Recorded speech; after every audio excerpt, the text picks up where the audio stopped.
Olá pessoal, estamos aqui hoje com o Samla da SMS Segurança do Trabalho, para que ela possa esclarecer algumas dúvidas com relação a esses novos eventos que precisam ser enviados do E-Social. Então eu vou tirar algumas dúvidas que chegaram dos nossos clientes, que também algumas dúvidas nossas, para que ela possa estar esclarecendo.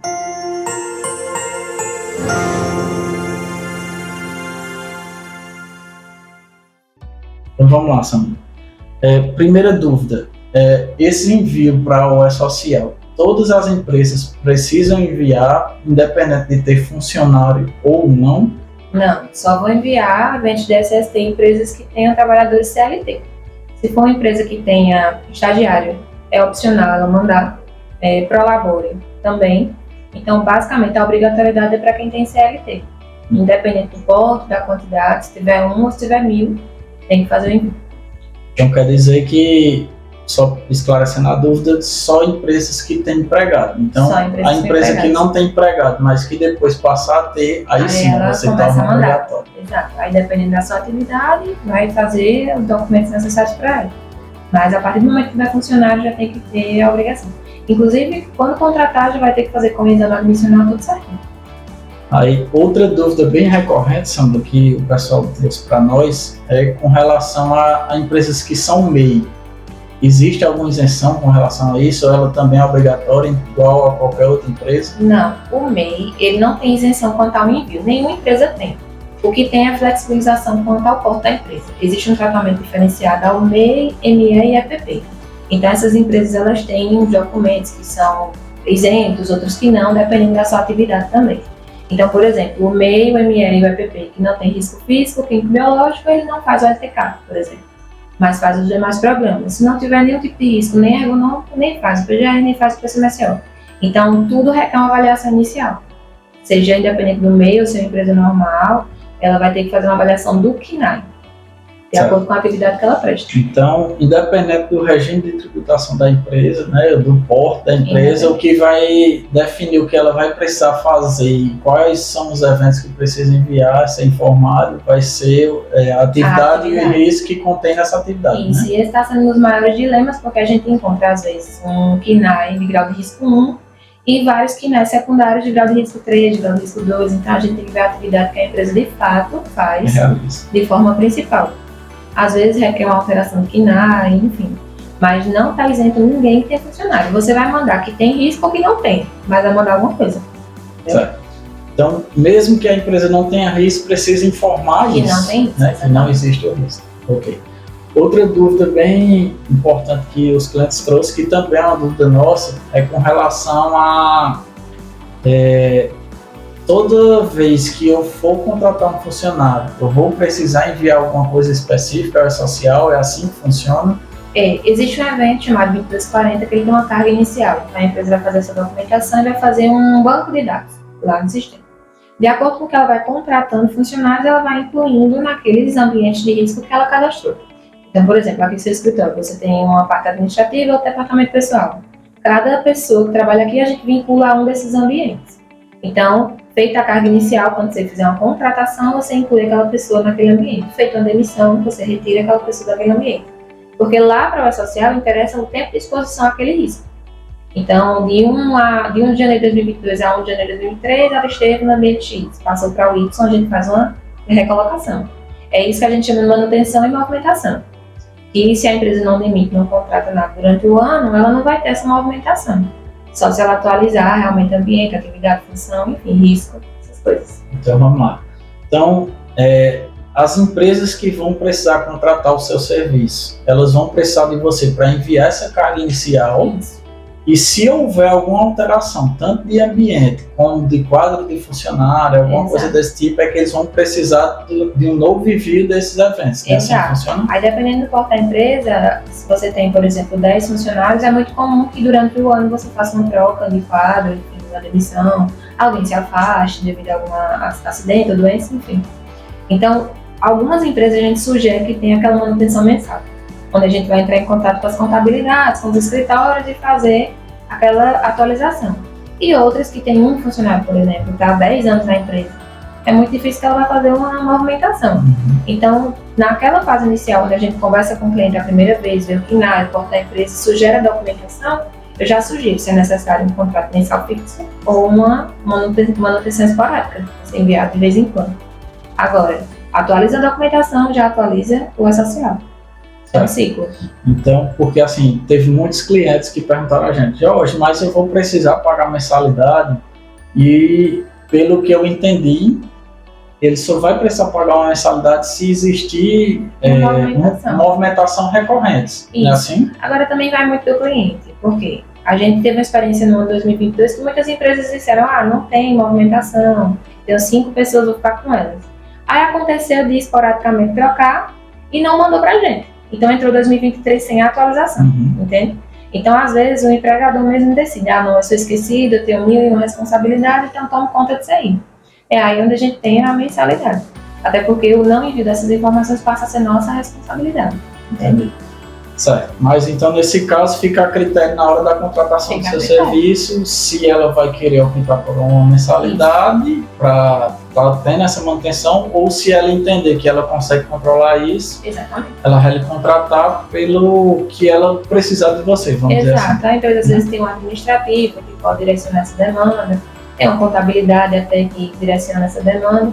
Então assim, entrou alguém, manda a ficha de registro, asa admissional, a gente vai fazer essa movimentação. Por isso que a gente pede o acesso web que o CST na procuração. Que aí eu não preciso ficar com essas pessoas ativas na minha plataforma, eu envio direto pela social. Nesses casos de contratos assim. Quando o contrato é fixo, eles ficam ativos na minha plataforma e eu faço gerenciamento. Entendeu? Certo. Mais uma coisa, Sandra, que eu tentei explicar para os nossos clientes e que é uma dúvida da maioria.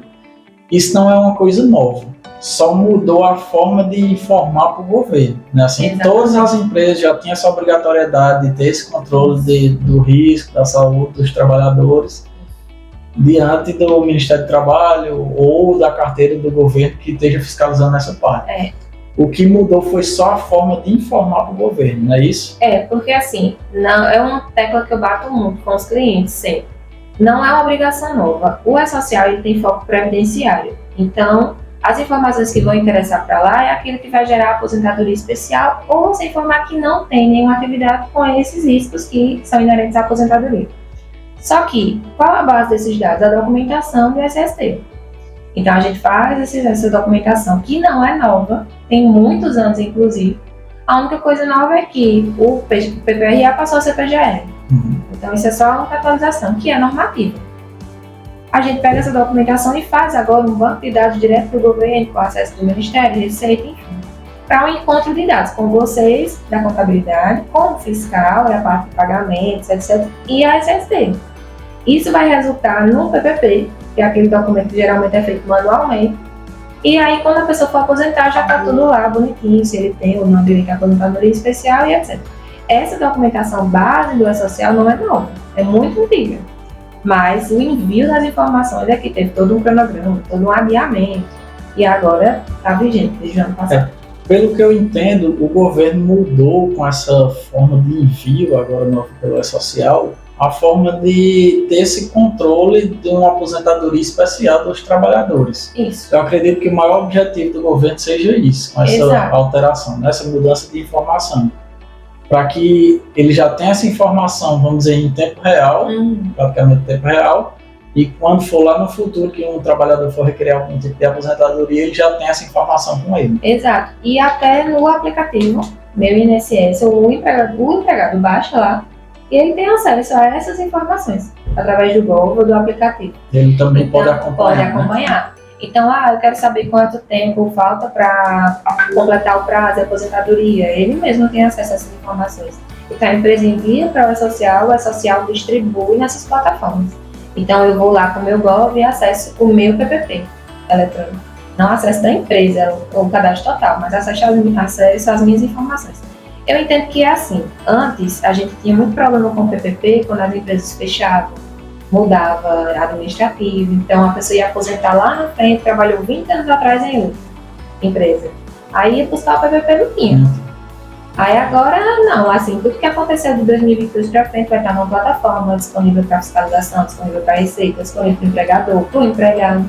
Então, eu acredito e vejo como positivo. Então, Mas requer toda a movimentação, com né? certeza.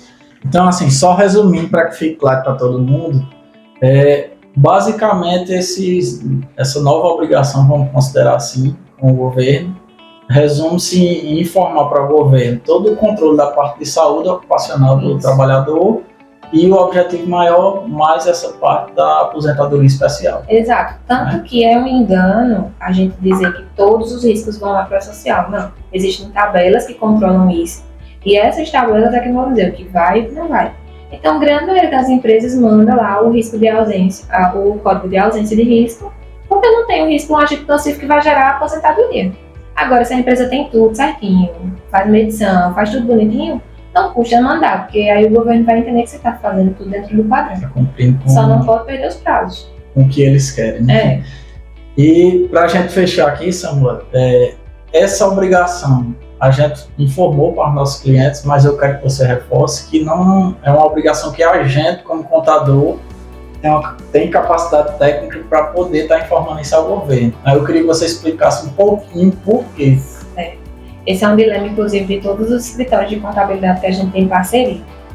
Essa demanda, ela requer um conhecimento técnico específico. Então, você vai entender do imposto, você vai entender do folha de pagamento, mas você, não que não vai entender, entende alguma coisa, mas não se responsabiliza por essas informações.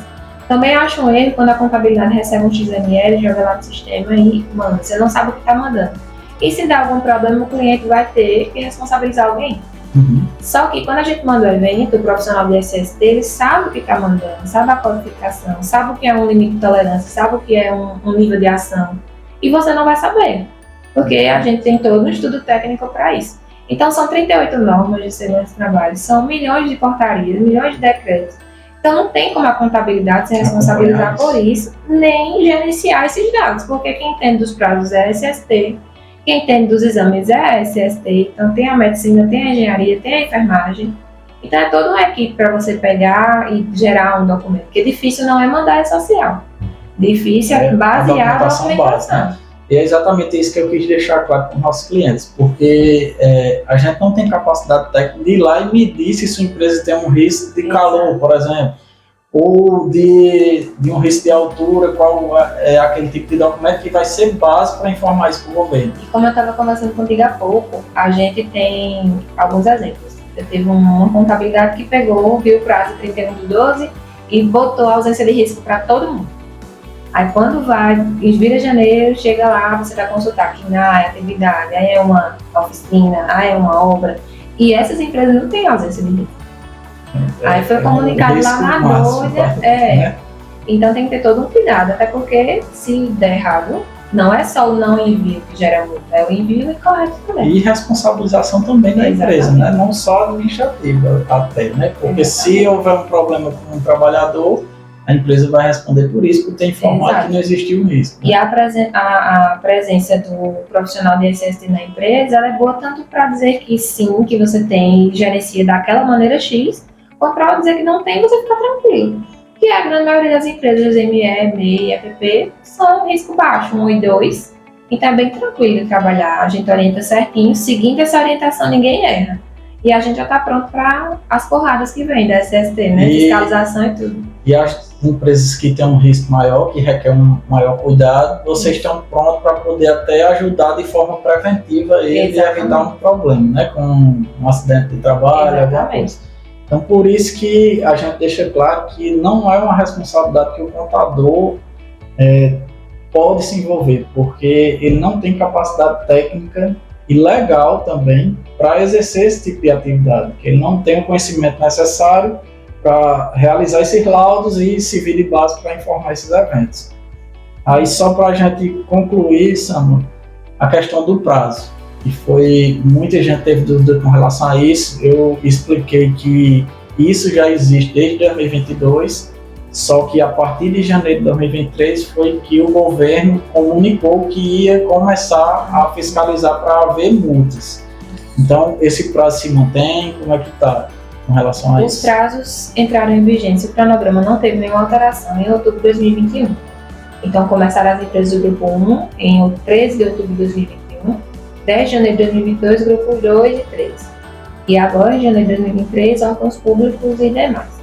Então, o que acontece? Existem decretos e dizem que até 31/12 a sua empresa não é penalizada. Então, passou disso, está todo mundo passivo de multa.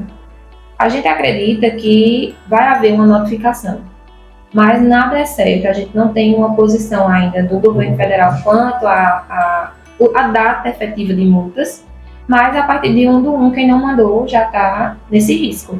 Então, o que é que a gente sugere? Alguns entendem que a partir de 1 de janeiro seria obrigatório, então você teria até 15/2 para mandar o que você fez em janeiro. Então, eu sugiro que ninguém perca esse prazo, que é algo que a gente tem uma dúvida em relação a esse primeiro mês, mas passou disso, é certeza a gente começar a ter notificação, atuação, fiscalização. E essas multas, os valores, é para que o pessoal tenha ideia, não varia de valor de quanto até quanto.